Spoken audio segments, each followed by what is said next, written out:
2680. 408-725-2680. Are you being sued? Are the credit card companies suing you? Garnishing your checks? Putting liens on your property? Do they have a judgment against you? Let attorney Shah Peerally help you. His law firm has saved many from bankruptcy. The Shah Peerally Law Group also specializes in immigration law. Call them today at 510-742-5887, 510-742-5887, or visit them at www.peerallylaw.com. Now welcome Shah Peerally on Radio Fundu's Law segment. The Shah Peerally Law Group is headquartered in the Bay Area. They have successfully handled many immigration cases inside and outside United States. Listen to Shah Peerally every Tuesday from 11 a.m. to 12. For more information, visit www.peerallylaw.com.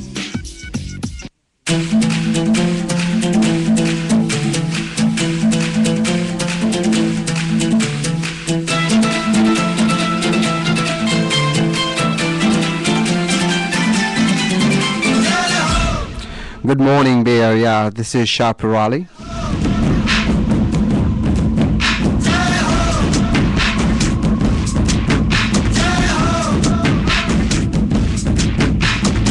आजा आजा जिंद शामी आने के तले आजा जरी वाले नीले आसमाने के तले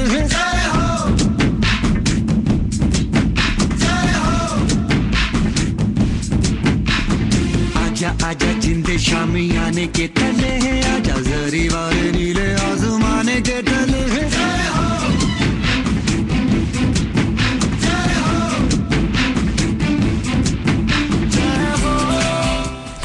Welcome everybody. Thank you very much for welcoming me to your house today, and whether you're in a car or in the house, we have a great show coming.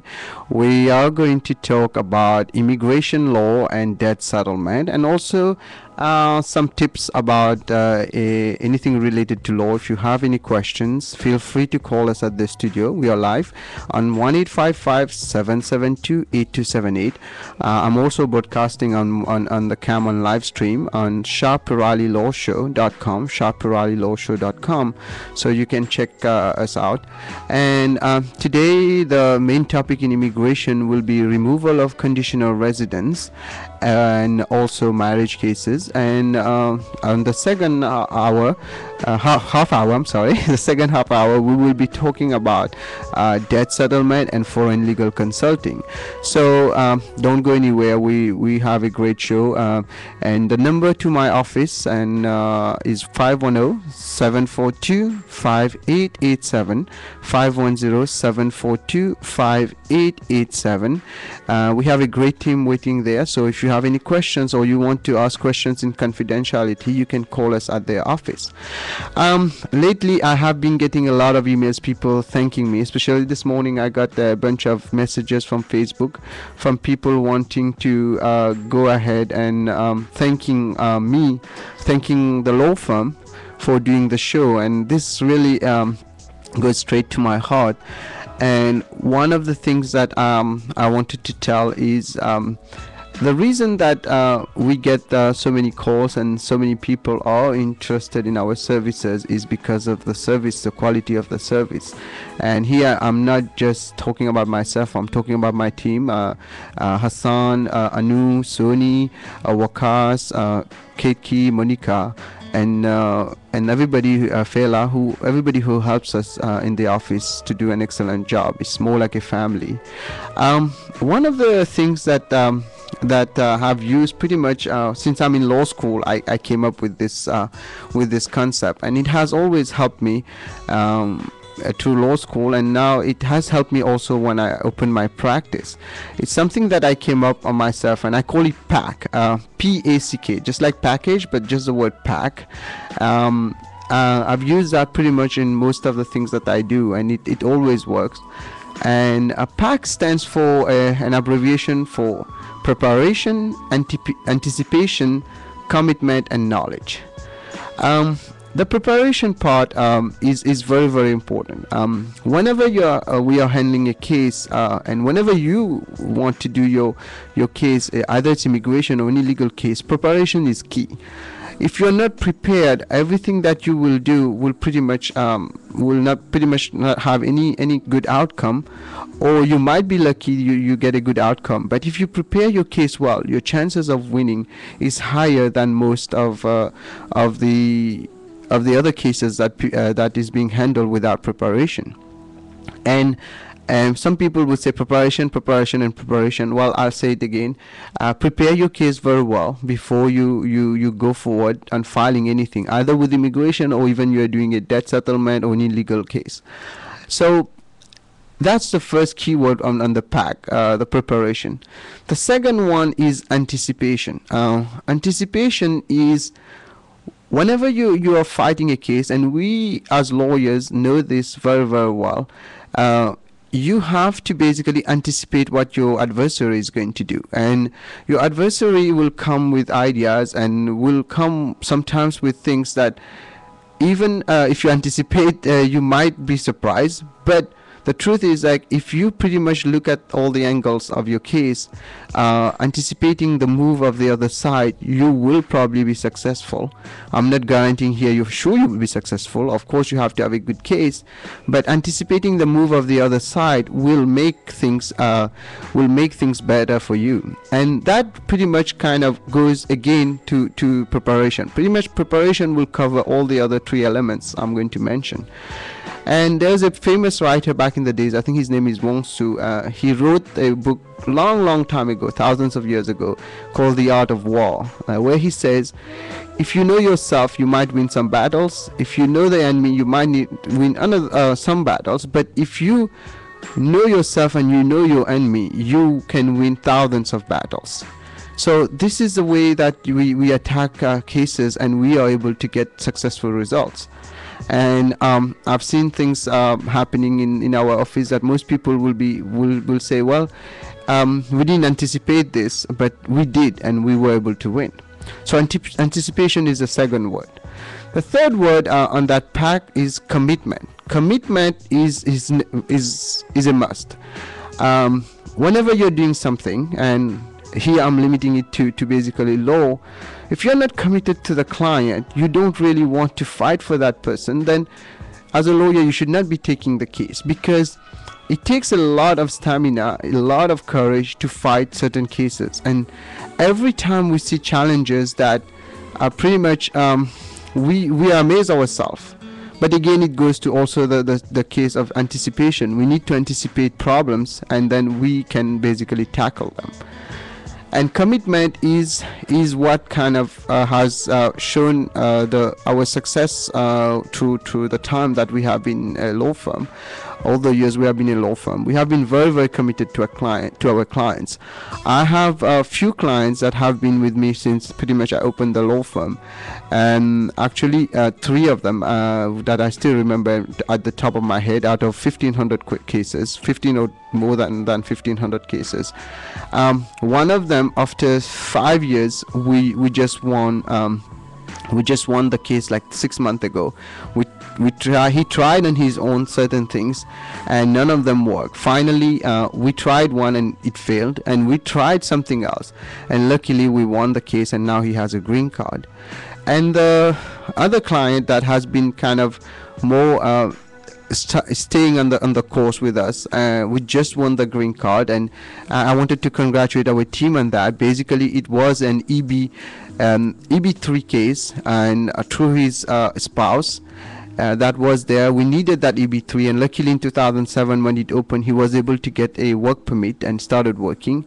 And then we filed an EB2 on his own, and what we did is we crossed the I-45, which is the adjustment of status, and we were able to get a green card approved because the date is current. So we took time, we had a commitment to the client, and we did it, and I'm very, very proud of us and our team on this. And the last part of it, which goes again to preparation, knowledge. Knowledge is crucial. Not knowing the law, not knowing how to deal with the case or strategize a case can be deadly for a client. For example, some clients came to us and they will for example, I'll give you a simple example. Let's say you came to the United States by crossing the border. That means entered without inspection. So you went ahead and you got married with a U.S. citizen. Unfortunately, unless you benefit from the Immigration Nationality Act 245I, you cannot do adjustment of status. That's one thing. And if you have the 245I, we need to assess it. If you get it, you can do adjustment of status. That means you can stay here and get a green card. Now what happens is you can always, well, listen very carefully here. You should not do it, but I'm just saying what they will advise you, I mean, some people will advise is just go outside and pick up your green card at the consulate. But there's a problem right there. Picking your visa at the consulate will trigger a 10-year bar if you entered illegally, or even a permanent bar. So you need to be very, very careful what you do. And we had a client who pretty much was going to do that, and then just the day before she took the plane to Mexico, she came to us, and we were able to find this out, and we didn't let her go. Luckily, she benefited from the 245I, and we were able to adjust status, and she got her green card. Had she left, she would probably be stuck in Mexico. Unless she had obtained a waiver, she would not be able to come back. So those four elements are very, very important, and I think personally it has helped me through law school, and it has helped us develop our practice in a successful way. And if those words can be helpful to you in life also, I will encourage you to use it. Remember the word pack. I think we have one caller. Let me take the caller. This is Shah, Peerally. You're live on air. Hi, I have a question about my brother-in-law. Yes, sir. Go ahead. I'm listening to you. Okay, he's been in this country for more than 10 years, and he just came through Mexico. Yes. And my wedding and his wedding was done on the same day. He married my sister, and I married somebody else like 10 years ago. Yes. Well, I was a U.S. citizen, so forget about me. He still did not get his paper, and he already wasted to some lawyer like $60,000. Oh, my God. And he applied for a work permit, they denied. And they did call him for interview, for fingerprinting, and he did go, and they denied that. And now they're calling in the immigration for another interview. So I'm telling him, you better pay your ticket and go back to India, because they're going to grab you there or deport you. Yeah, I agree with you. But having said that, sometimes there are ways out of this. Unfortunately, the few things that he can do, for one, see if he can benefit from INA 245I. It's called the Life Act. That means if something was filed for him before on April 2001, and two, see if that's not the case, if he's on deportation and he's married to a U.S. citizen and he's been in this country for more than 10 years and he has good moral character, he can benefit from something called cancellation. Third, and I'm not saying that's the case of your brother, let's say for example now his U.S. citizen spouse is abusing him. He can benefit from what we call a VAWA petition. A VAWA petition will not need you to enter legally in this country. I repeat that. And VAWA can apply to men and women. But I'm not saying that go ahead and tell the spouse to mistreat him. But very often that gets so much pressure on the marriage that they start getting fights, and there is mistreatment on the part of the U.S. citizen, because then they get say, hey, you are not able to work, you cannot support me, and they get insulted day and night. And VAWA, even insult can be considered as abuses. So if you want, tell your I'll be glad to give him a consultation and assess. And it's true, sometimes you spend a lot of money with lawyers. Luckily, I have not taken that much money from any clients, and I'm very proud of that. But you know what, it's good to have a second opinion. You never know, there might be things there that the lawyer has not looked into. Maybe just a low percentage, maybe 5% of chance, but it's worth it to check with another lawyer. And if you want, you can even call me at the office on 510-742-5887 and check the testimonials on our website on peerallylaw.com, peerally.law.com. You will see the kind of cases we have won, where people had a client who spent almost as much money as you with a lawyer in Beverly Hills, because she was kind of a hot shot in Beverly Hills, and she finally got so stressed, depressed, she went to the hospital, and the doctor recommended us. And she came to me, and when I told her that I will charge only $5,000 to handle the case, she was saying, no, there's no way you're going to win that. I paid $75,000 for those hotshot lawyers. I said, well, let me try. So I tried, and in 3 months we won the case. In 3 months. And she's been waiting for almost 7 years. Do you have an office in Fremont? Our office is in Newark, which is close to Fremont. Okay? I think they did came Oh, really? here yesterday, but I'm not sure they came to your office or where. Oh, no, I will remember, but tell him to give me a call and I'll be glad to meet with him again. I'm not saying I will be able to do anything. I'm not promising you that, but it costs nothing just to come and see us and see if we can help him. Okay? Okay, thank you, sir. I do have your number. Thank you very much. Good luck to you.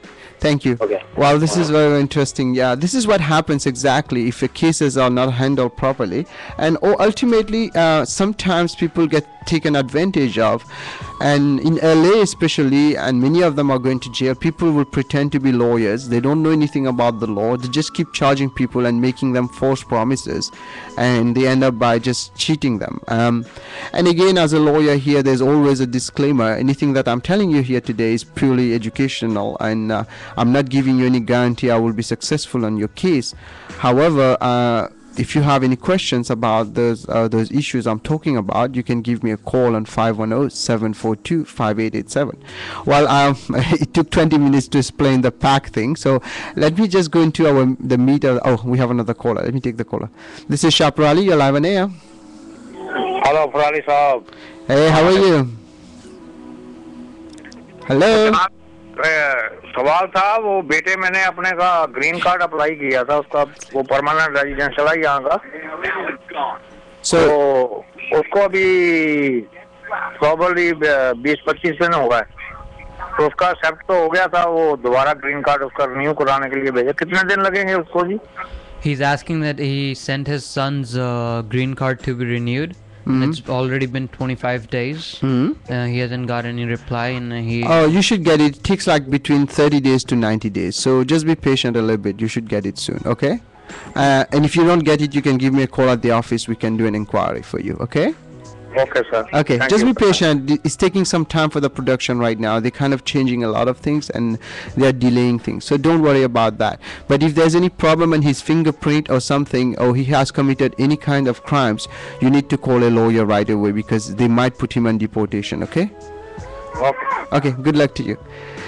So this is another interesting question. If you're applying for a green card renewal, they will go ahead and do a background check on you and just make sure that you are listening you're listening to your lawyer before you do anything.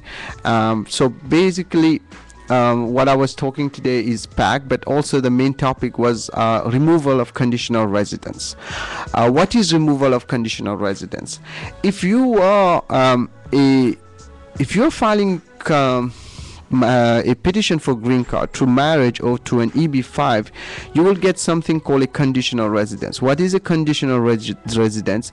It was basically enacted with the Marriage Fraud Act, which says, in simple terms, that they were going to test you for the 2 years. For the next 2 years, if your marriage is a viable marriage, not a viable marriage, because they cannot really test you on a viable marriage, but if your marriage is bona fide, that means if the marriage is in good faith, it was not made up just to get immigration, for immigration purposes. Usually you get a conditional green card if at the time when the green card is issued, your marriage is only 2 years.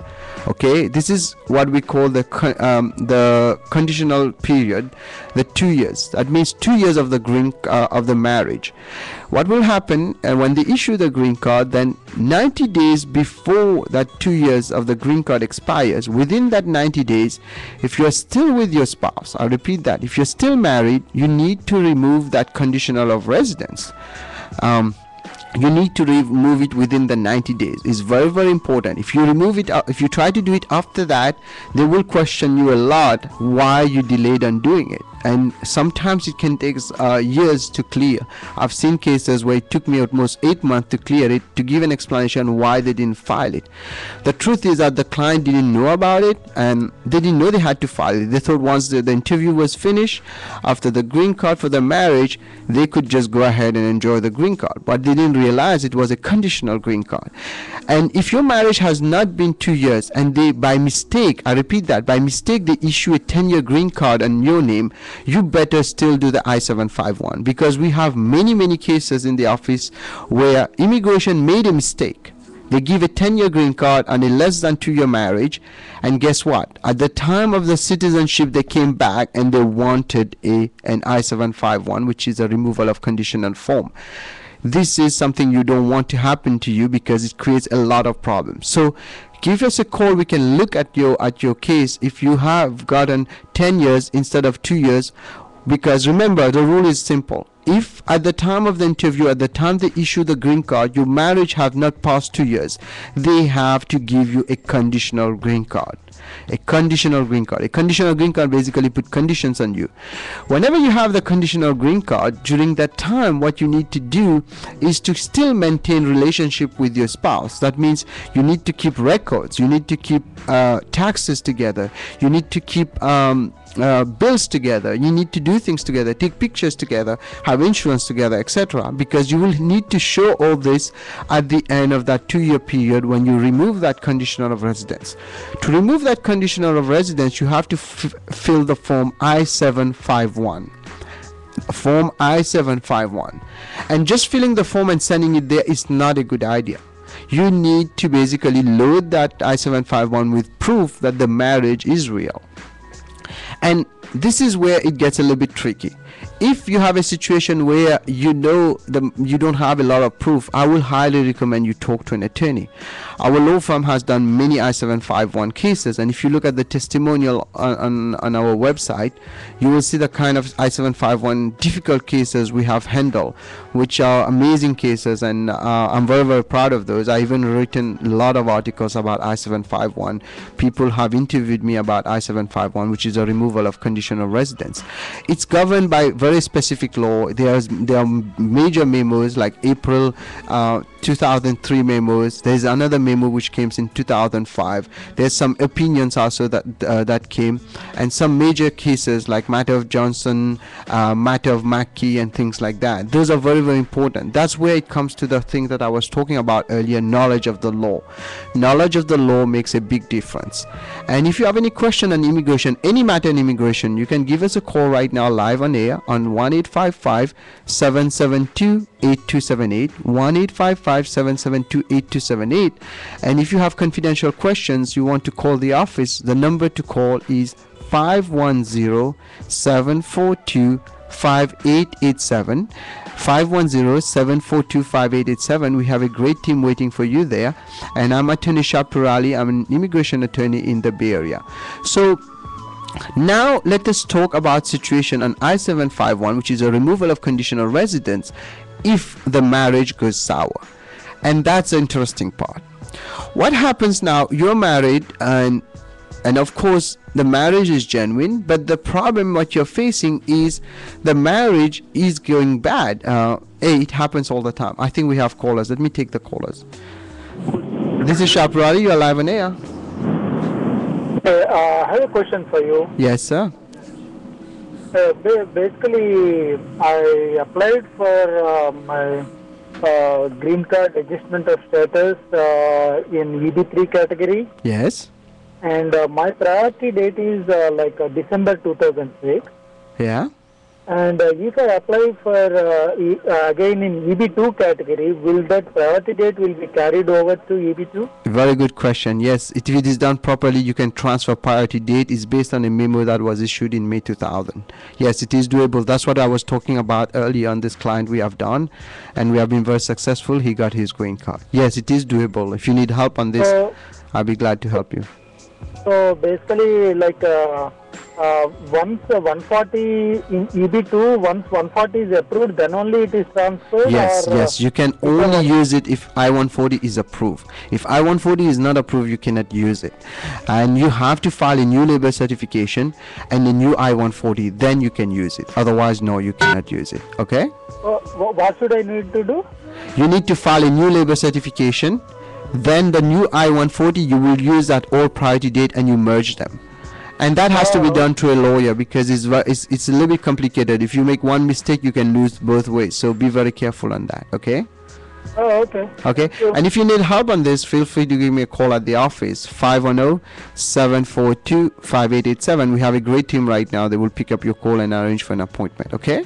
Oh, okay. Good luck to you, okay? Thank you. You're welcome. This is Shah Peerally. You're live on air.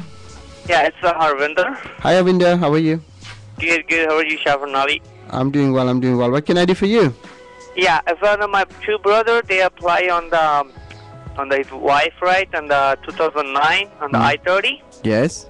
Then he pay everything on the visa piece or all and information, right? Like they done on this January, right? Like Yes. 3-4 months ago. Yes. Then before I don't receive any letter. Then I called 2-3 times. They said just still wait to be on the next visa appointment. Yes. Okay. Your brothers are on green cards?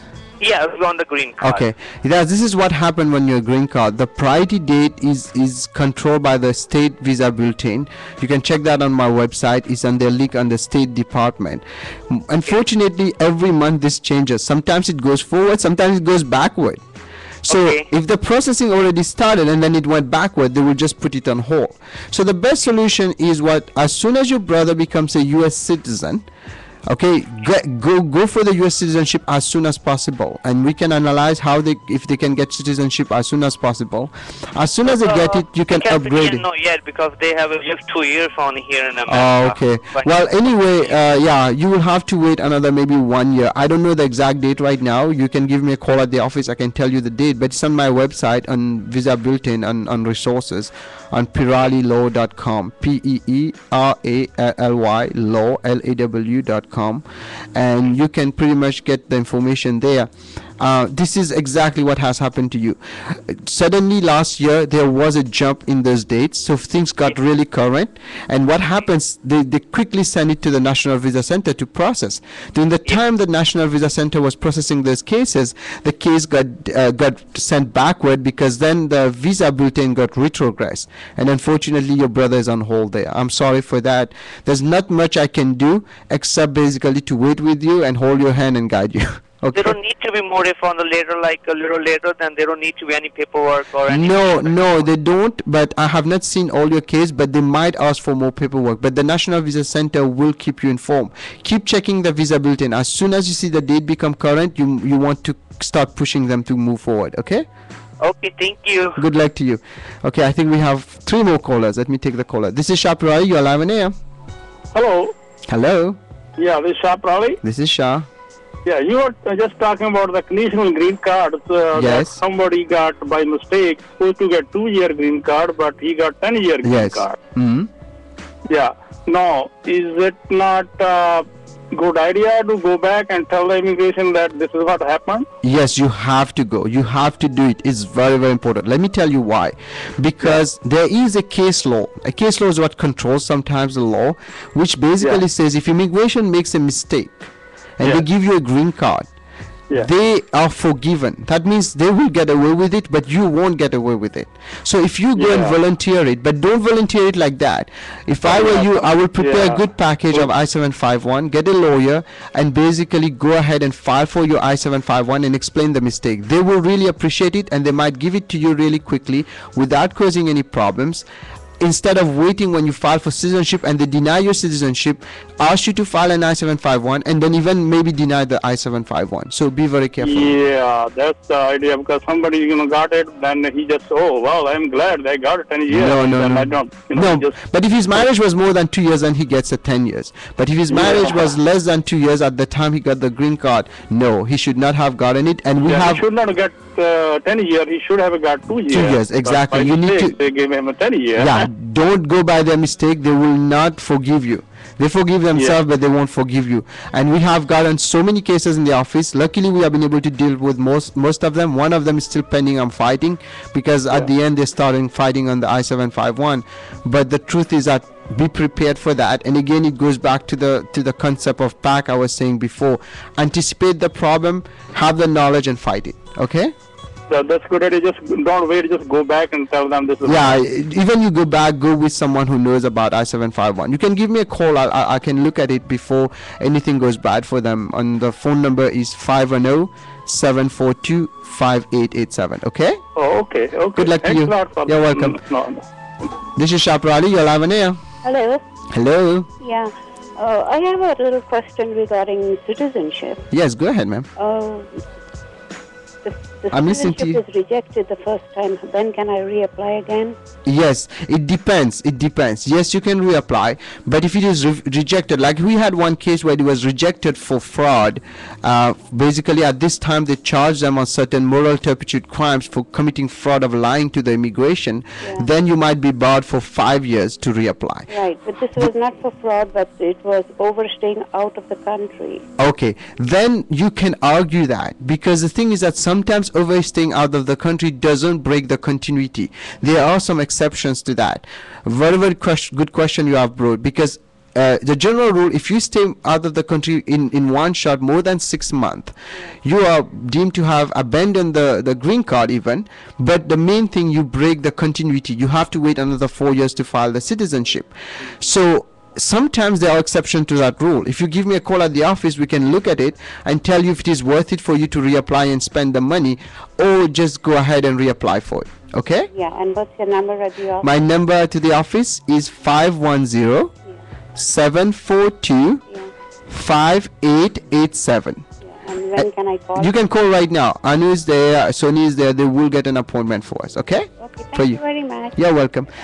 This is Shah, you're live on air. Hi, Peerally. This is Kundu. Hi, Kundu. I have some question. Yes. Actually, I got recently my Y-140 approved. Yes. And after that, I got my H1 extension from 6 to 9. 3 years extension. Yes. So, but I went for the DMV for the driving license with the document for extension. Yes.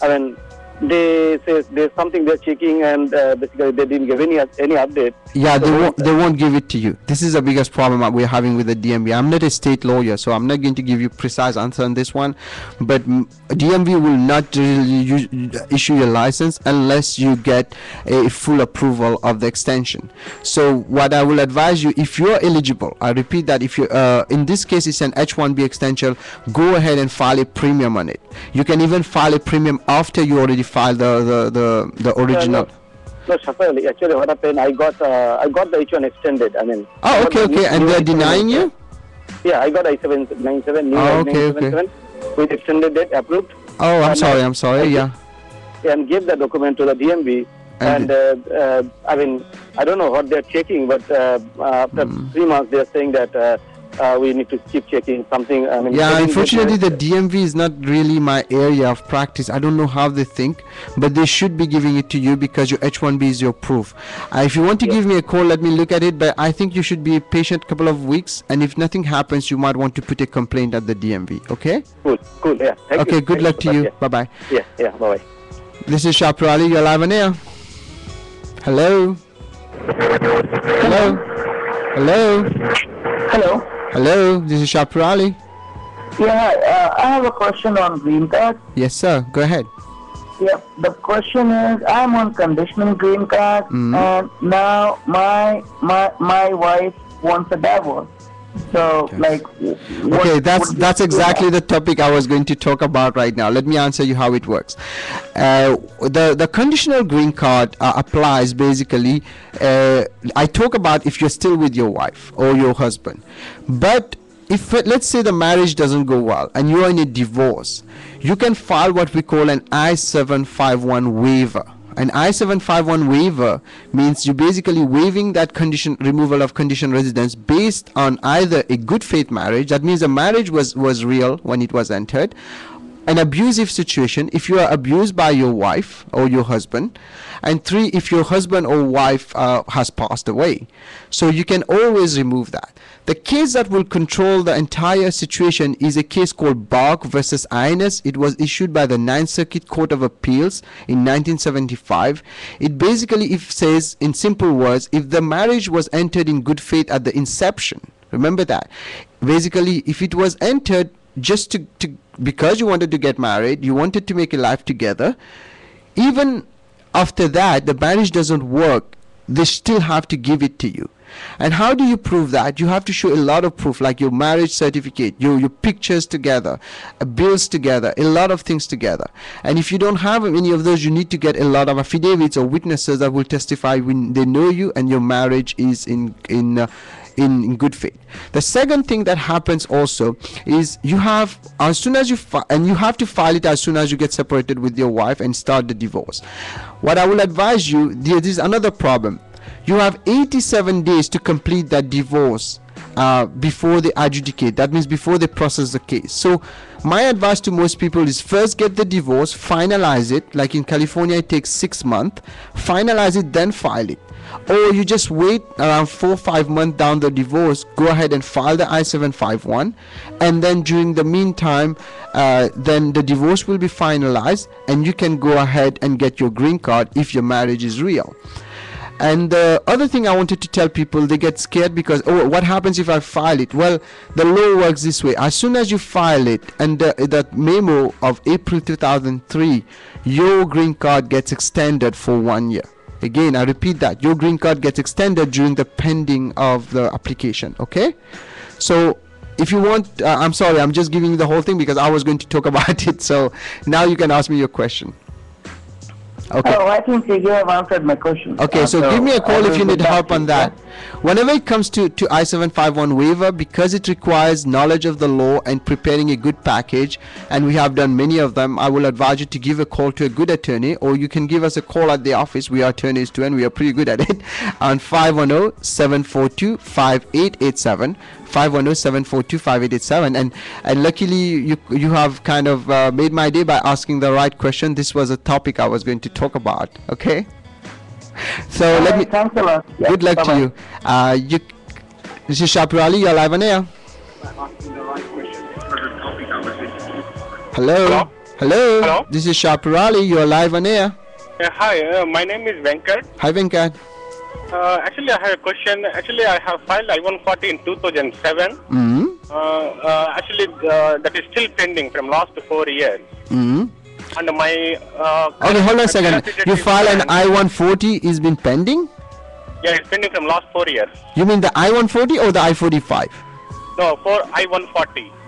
That's too long. Yeah, that's too long. There's a problem right there. This is 2006. Right now, I am eligible to get the green card, but my I-140 is still pending. No, this is what you need to do. If you're eligible to get the green card, give me a call at the office. We can attach the I-45 right there with you right away. You get your work permit, and then during the meantime, we'll push for your I-140. My question is, actually, I have an EAD, but I filed concurrently in 2007. Oh, okay. But the question is, I need to add my wife into my GC process. Okay, so, the date has to be current for her too. Till my I-140 get accepted, or no, you can add her if the dates are current right now. You can add the I-45. So talk to the lawyer who's handling your case, or if he doesn't know how to do it, give me a call at the office. But the date has to be current also. Then you can add her. Okay. If I don't add it now, can I add it later? No. Once you get the green card, well, you can add it, but once the green card is in, then you have to file through the green card. It will take years to get it. Okay? So don't do that. Do it right now. Give me a call at the office. You can pretty much help your wife right there, and also she will get a work permit. Why lose that? What about my I-140? It is still pending 4 years. But that might be an advantage right now. I don't know why, because the first time I hear for 4 years, most of the time maximum is 1 year. So just give me a call at the office. Let us look at your case. We might be able to help your wife together too, and get her work permit too. Okay? Okay. Thank you. And the number to the office is 510-742-5887. Okay, great. Okay, good luck to you. This is Shah, Peerally, you're live on air. Hi, I have a question about the K-1 visa. Yes, go ahead. My brother came in 95 on the K-1 visa. Yes. Before he even got his green card, like things go bad, but then his divorce was finalized after 5-6 years of the marriage. But during this time, because the other person was giving him problems, so he didn't get his green card as such in his hand. And now he's married to a citizen and everything, but still he's having problem to get definitely adjusted. This is a very, very good question. What happens is he cannot adjust with the second wife, or it's your brother, right? So he cannot adjust with the second wife because he came on a K1. What happens if the first time he got married, we need to look at the case. If he got married and he filed the paperwork, then he's okay. He should be able to adjust on the second wife. But there's another problem now, because there's a law which basically says if the first marriage was found to be fraudulent or not true, then the second marriage will not serve its purpose. So what I will advise you in this case, you might be able to win that that case on the first marriage itself. Because when was the divorce finalized? After being it fraudulent, it was just that when he came here, they started having problems. Okay, that's perfect then. Well, not perfect, but I'm saying that's plausible. What I will say is, yes, it is doable. Give me a call at the office. A little bit complicated for me to explain on the air, but it is doable. What needs to be done, we need to look if he has been abused and things like that. He might be able to get it through a VAWA, and he doesn't have to use the second spouse. But he might also, if this doesn't work, then you might be able to use the second spouse, but we still need to go over the issue of the first marriage, because that's a very clear case law. If you don't clear the first marriage, or you don't get a waiver for the first marriage if they found fraud, you will not get the second one. Okay. Okay. Okay. Call me, and I have handled cases like those, and we have been successful. Okay. Okay. Thank you. Bye bye. I think we have a couple of more callers, so I'll take one more caller, and then I will be talking about debt settlement. This is Shah. You're live on air. Okay. I think thank you very much for all your calls. You can call us at the office on 510-742-5887. Now the next topic I'm going to talk about is debt settlement. That's something that is very interesting, because many people are calling and asking me questions about those. And if you want to learn more on them, on debt settlement, you can check. We have a special website for that. It's yourdebtsettlementattorney.com. One word, yourdebtsettlementattorney.com. And basically, what is a debt settlement is the negotiation between lawyers, sometimes to other lawyers. When you owe on credit cards, you owe on line of credits for business, for individual, or you owe on a second mortgage, and you have been foreclosed on, and still they're coming after you for that amount as an unsecured debt. You can either opt for a bankruptcy if you qualify for it, or you can go ahead and also look for a debt settlement. A debt settlement is basically negotiation. You hear them all the time on TV, where people will come, oh, we do debt settlement. But the truth is that most of those debt settlement companies are not really doing being helpful to people. And we have seen a lot of horror stories.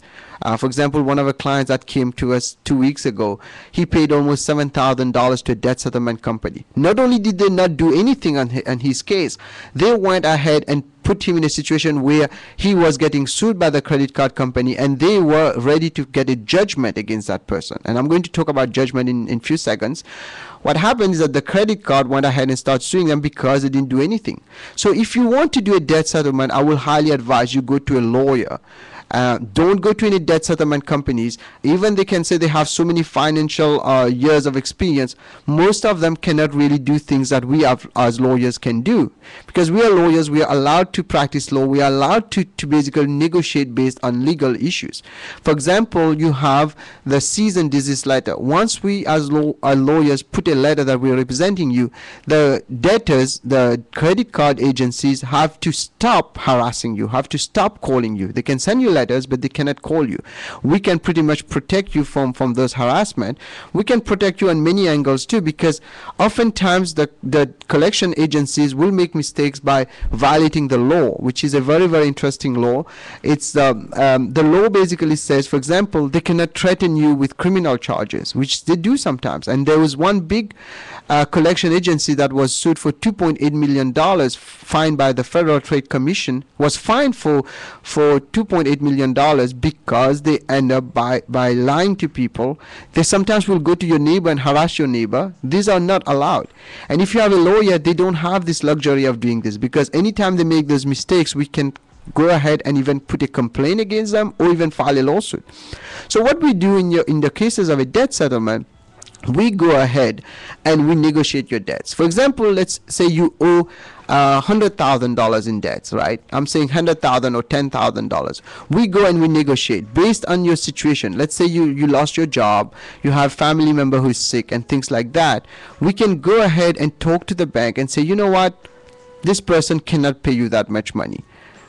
can you give us a deal? And most of the time they do, and I'll say 99% of chances they will give you a deal, maybe a good deal or a bad deal. So far we have gotten very, very good deals, and if you go on the website, look at the success stories, you will see the kind of deals we have gotten. And one of the interesting one that we got 2 days ago was a person who owed I think $22,000 on his credit card. Not only they were trying to collect the money, but they even obtained a judgment against him. That means basically they went ahead and they filed a lawsuit and they won against it. The problem, once they obtain a judgment, they can go ahead and garnish your check, they can levy your bank accounts and put a lien on your property, and you don't want that. So what happens next? You can either look for a bankruptcy if you qualify for it, and not everybody qualifies for bankruptcy, or you talk to someone like us. We can negotiate this debt.